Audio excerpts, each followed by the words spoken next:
அன்பு செல்லமே, கடந்த காலத்தை பற்றியும் நிகழ்காலத்தை பற்றியும் வருந்தாதே. எதுவும் நிரந்தரமல்ல. உன் எதிர்காலம் நல்லதாக மாற உள்ளது. அதை உற்சாகத்துடன் வரவேற்க தயாராக இரு.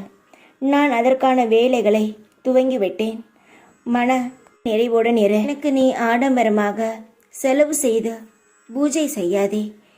என்னை நினைத்து பசியால் இருக்கும் உயிர்களுக்கு உணவளி. மனமே குளிரும். அடுத்தது என்ன நடக்கும் என்ற பயத்துடன் வாழாதே.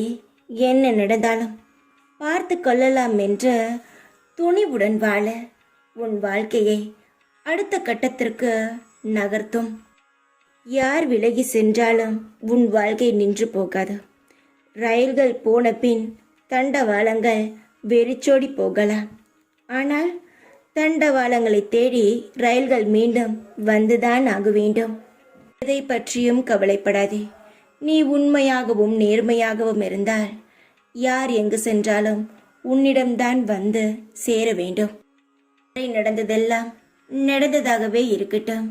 இதுவரை போனதெல்லாம் போனதாகவே இருக்கட்டும்.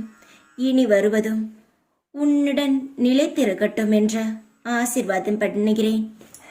இதுவரை நீ இழந்ததை பல மடங்கு, 1 மடங்கோ 2 மடங்கோ இல்லை, பல மடங்கான பரிசாக நான் உன் கையில் வந்து சேர்ப்பேன். உன்னை விட்டு போன உறவுகளுக்கு பதில் சொல்லும் நேரமும் வந்துவிட்டது. அமைதியாக இரு. எல்லாம் காலமே அவர்களுக்கு நல்ல பதிலடியை கொடுக்கும். உனக்கானது உன்னிடம் வந்து நிச்சயமாக சேரும். யோகம் இப்பொழுது உன் பக்கத்தில் இருக்கிறது. அதை பிடித்துக்கொள்.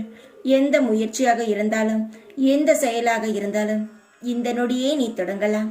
தைரியமாக இரு. எப்பொழுதும் உன் கூடவே இருப்பேன் நான்.